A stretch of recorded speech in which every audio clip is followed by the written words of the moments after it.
ሰላም ጤና ይስጥልኝ እንደምቆያችሁ ውድ አድማጮቻችን ይህ ፋስት ስፖርት ቲዩብ ነው። የሪያል ማድሪድ የክንፍ ተጫዋች የሆነው ብራዚላዊው ሮድሪጎ ስሙ ከቼልሲ ጋር መያያዝ ጀምሯል። ቼልሲ በጥር የዝውውር መስኮት ይህን ብራዚላዊ ለማስፈረም መዘጋጀቱ እየተገለጸ ነው። ስለዚህ ጉዳይ የማቀርብላችሁ መረጃ ይኖራል። የቀድሞ የቼልሲ ተጫዋች ብራዚላዊው ጥበበኛ ኦስካር በልምምድ ወቅት ባጋጠመው የራስ መሳት አደጋ ሆስፒታል መግባቱ ተነግሯል። ስለ ኦስካር የጤንነት ሁኔታ የማጋራችሁ መረጃ ይኖራል። ሞይሰስ ካይሴዶ በተከታታይ ለሁለተኛ ጊዜ የቼልሲ የወሩ ምርጥ ተጫዋች ተብሎ ተመርጧል። ስለ ካይሴዶ የምናነሳው ጉዳይ ይኖራል። እንደዚሁም ሌሎች ቼልሲን የተመለከቱ ወቅታዊ መረጃዎችን ወደ እናንተ አቀርባለሁ። እስከ መጨረሻው አብራችሁ እንድትቆዩ በአክብሮት ጋብዛለሁ።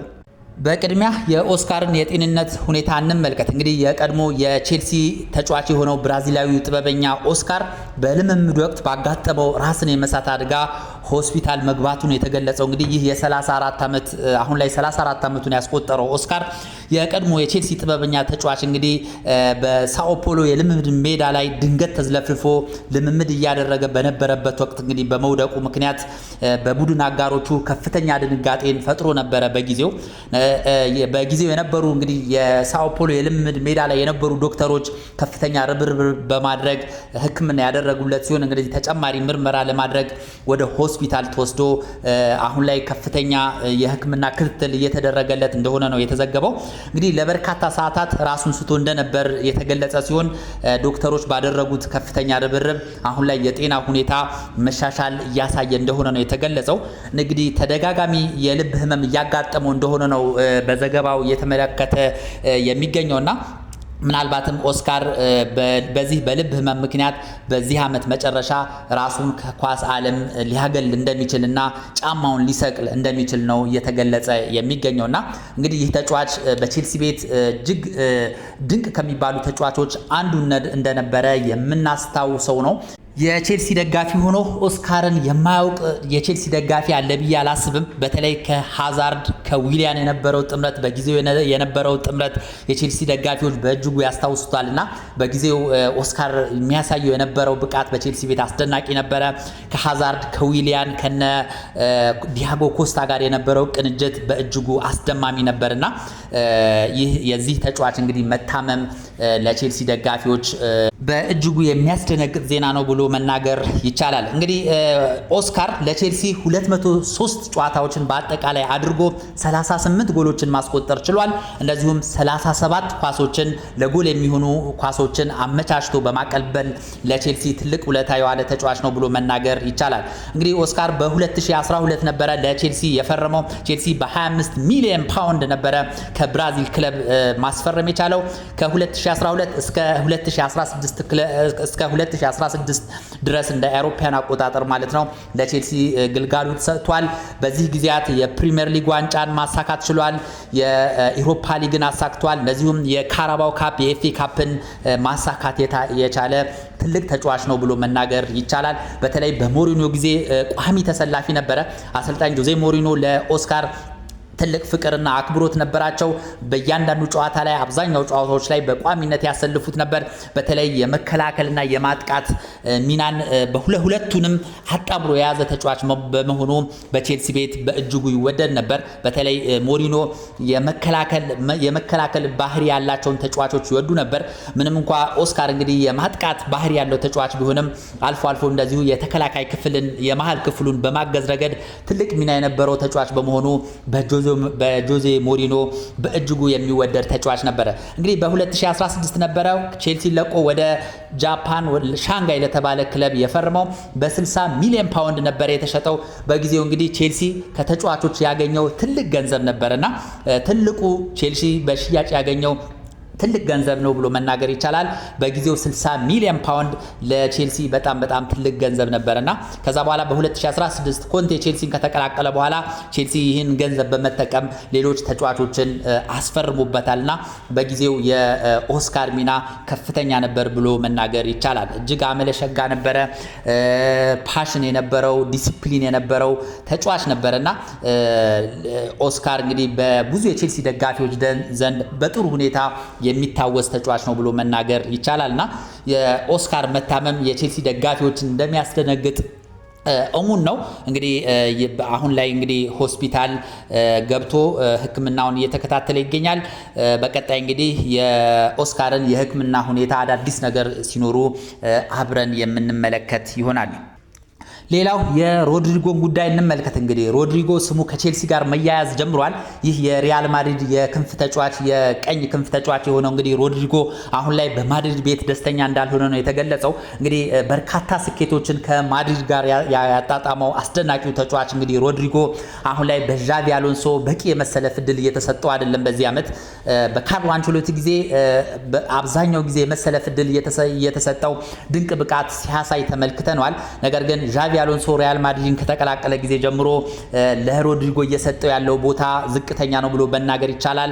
ተቀይሮ ነው የሚገባው። እንደዚሁም አልፎ አልፎ ነው እንደዚሁ ለሪያል ማድሪድ ተሰልፎ ጨዋታዎችን እያደረገ የሚገኘውና በዚህም ደስተኛ ባለመሆኑ ማድሪድን ለመልቀቅ ፍላጎት እንዳሳየ ተነግሯል። በዚህም እንግዲህ ወደ እንግሊዝ በመምጣት ቼልሲን መቀላቀል እንደሚፈልግ ነው የተገለጸው።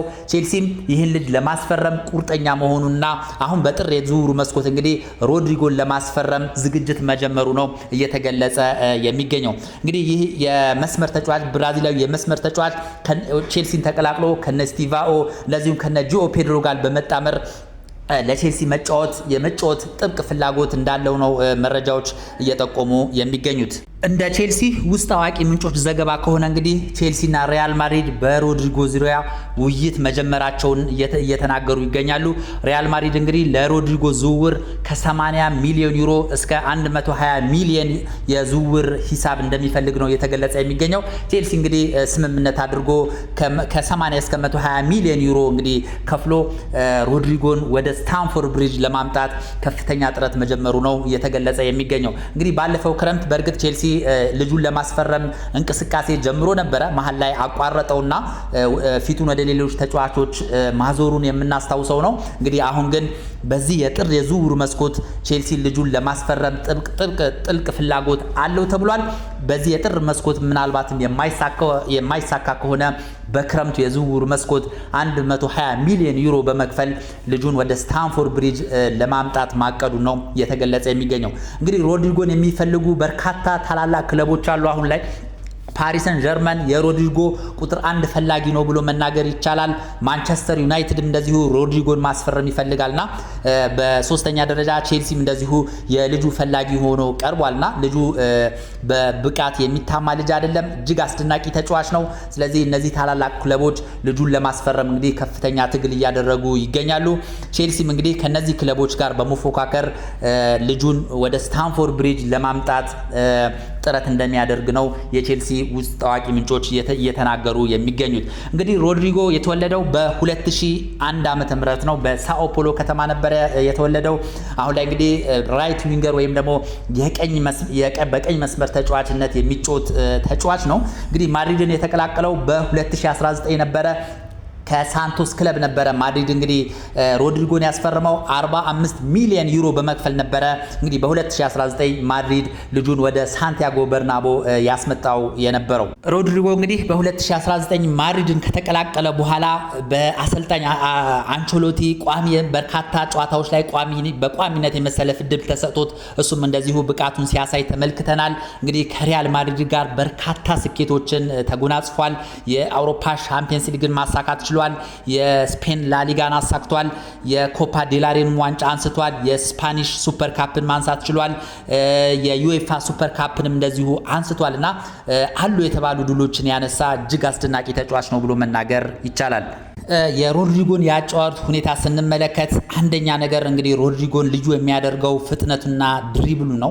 እንግዲህ በተለይ አንድ ለአንድ ተጫዋቾችን ሲያገኛቸው የሚያልፍበት መንገድ እጅግ አስደናቂ ነውና ትልቅ ፍጥነት ያለው በጣም አብዝቶ ድሪብል የሚያደርግ አስደናቂ ተጫዋች ነው ብሎ መናገር ይቻላል። እንደዚሁም የቦታ አያያዙ በጣም የሚገርም ተጫዋች ነው። እንደዚሁም ደግሞ የኳስን የመጨረስ ብቃቱ በተለይ አመቻችቶ ኳስ ካቀበሉት በቀጥታ ጎል የማስቆጠር ብቃቱ ከፍተኛ ነውና ይህ ልጅ እውነት ለመናገር ትልቅ ኳሊቲ ያለው አስደናቂ ተጫዋች ነው ብሎ መናገር ይቻላል። እንግዲህ አሁን ላይ ለብራዚልም ከ2019 ጀምሮ ለብራዚል ብሔራዊ ቡድን በተደጋጋሚ በተደጋጋሚ ተጫውቶ ብቃቱን ያስመሰከረ አስደናቂ ተጫዋች ነው። እንግዲህ የዚህ ልጅ ሌላው ኳሊቲው በተለያየ ቦታ መሰለፍ ይችላል። በዋናነት በመስመር በኩል እንግዲህ በቀኝ መስመር በኩል የሚጮት ተጫዋች ነው።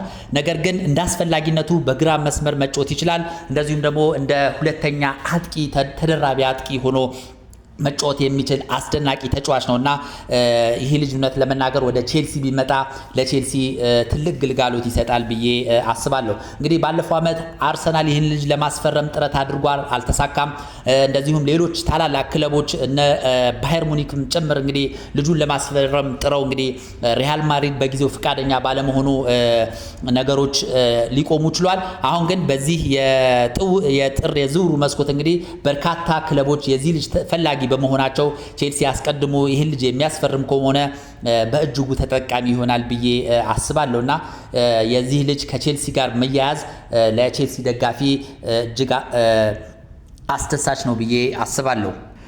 ሌላው ሞሰስ ካይሴዶን እንመልከት። እንግዲህ የቼልሲ በአሁን ሰዓት ላይ እጅግ ወሳኝ ተጫዋች የሆነው የቼልሲ የመሃል ሜዳ ሞተር የሆነው ኢኳዶራዊ ሞሰስ ካይሴዶ ለሁለተኛ ተከታታይ ጊዜ የቼልሲ የወሩ ምርጥ ተጫዋች ተብሎ ተመርጧል። እንግዲህ ባለፈው የሴፕቴምበር ወር ምርጥ ተጫዋች ተብሎ መመረጡ የምናስታውሰው ነው።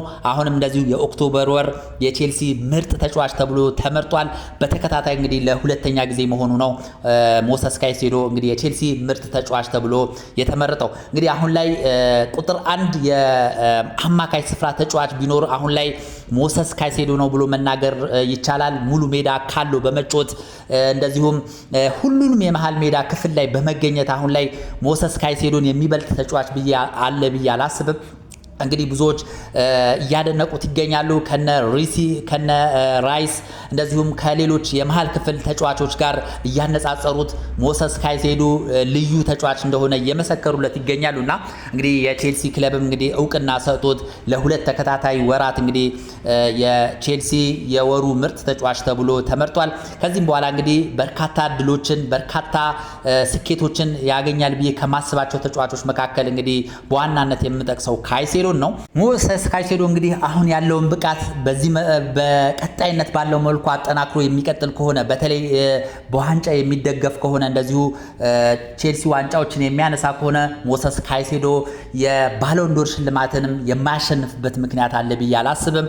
አሁን ላይ እንግዲህ በርካታ የስፖርት ተንታኞች በርካታ የኳስ አስተያየት ሰጪዎች ሞሰስ ካይሴዶን በእጅጉ እያደነቁት ይገኛሉና ከዚህ በኋላ ሞሰስ ካይሴዶ ለቼልሲ ብዙ ተአምር ያሳያል ብዬ አስባለሁ።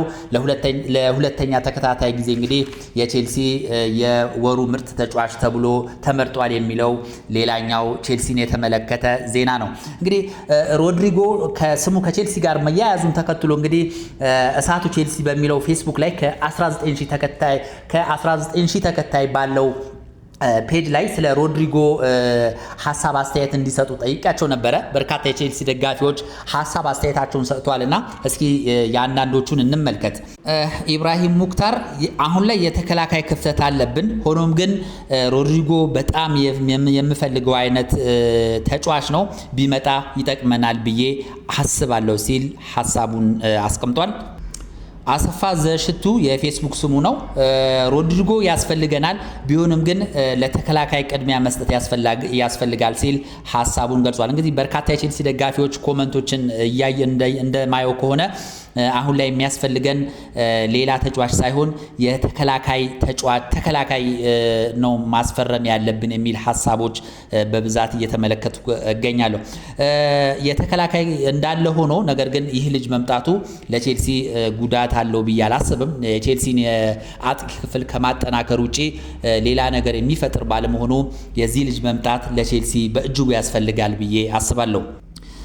ያሬድ አንዱ ዓለም ህሩይ ቼልሲ የሚያስፈልገው የመስመር አጥቂ ሳይሆን ጥሩ የመሃል ተከላካይና ጥሩ በረኛ ነው። የአይቱን ሁሉ መመኘት ልክ አይደለም ሲል ሐሳቡን ገልጿል። በረከት አብ ገዛኸኝ እውነት ነው፣ እኛ የሚያስፈልገን የመሃል ተከላካይ እንጂ የመስመር አጥቂ ምን ሊያደርግልን ነው? አሁን ያሉ ተጫዋቾች ይበቃናል ሲል ሐሳቡን አስፍሯል። ከድራሊ የሚከተሉን አስፍሯል። እንግዲህ በርካታ የቼልሲ ደጋፊዎች አሁን ላይ የሚያስፈልገን ተከላካይ ብቻ ነው ማለታቸውን ተከትሎ መልስ ለመስጠት ይመስላል። ምንድነው ያለው? ብዙ የቼልሲ ደጋፊዎች በተከላካይ ጉዳይ ብዙ እያወሩ ነው መሰለኝ። ተከላካይ ትላላችሁ። ቼልሲ ቤት በተከላካይ ቦታ ከ10 በላይ ተጫዋቾች አሉ እኮ በውሰት የተሰጡት እንደ ማማዱ ሳሪያ እንዲሁም በተሰለፈበት ቦታ ሁሉ አስደናቂ ሆኖ ያገኘነው እንደ አቾምፖንግና ከጉዳት ሲመለስ እነ ኮልዊል አይነት ተጫዋቾች አሉ። ፎፋናም ከጉዳት ነፃ ከሆነ ከኮልዊል ጋር ምርጥ ጥምረትን ይፈጥራሉ። በውሰት ያሉ ልጆች ጠንክረው ሰርተው ለቦታው ለመጫወት እየታገሉ የነሱ ተስፋ ለምን ይቀጭጫል? በተረፈ ያሉት ልጆችን ብቁ በማድረግ የአሰልጣኙ ኃላፊነት ነው እንጂ እኔ ቼልሲ ቤት ያሉን ተከላካዮች ከማንም ያንሳሉ ብዬ አላስብም። ይህ የግሌ ሐሳብ ነው ሲል ሐሳቡን አስቀምጧል። እንግዲህ አብዛኞቹ የቼልሲ ደጋፊዎች አሁን ላይ የመስመር አጥቂ አያስፈልገንም ተከላካይ ነው የሚያስፈልገን ማለቱ ተከትሎ እንግዲህ ከድራሊ ምንድነው ያለው?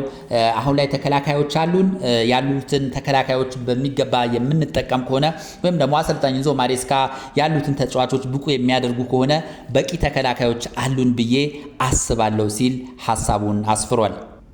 እውነት ለመናገር ሮድሪጎ በጣም ብዙ ክለቦች የሚፈልጉት የኔ በሆነ ብለው የሚመኙት ተጫዋች ነው። እንግዲህ በማንኛውም መልኩ ቼልሲ ይህ ልጅ ቢያስፈርመው ቼልሲ ይጠቀማል እንጂ በምንም መልኩ ይጎዳል ብዬ አላስብምና እንግዲህ ቼልሲ በጥር የዝውውሩ መስኮት ይህ ልጅ ያስፈርመዋል ወይስ ሌሎች ክለቦች ይህ ልጅን ይወስዱታል የሚለውን ነገር የምንመለከት ይሆናል። ስለነበረን ቆይታ እጅግ አድርጌ አመሰግናለሁ። መልካም ጊዜ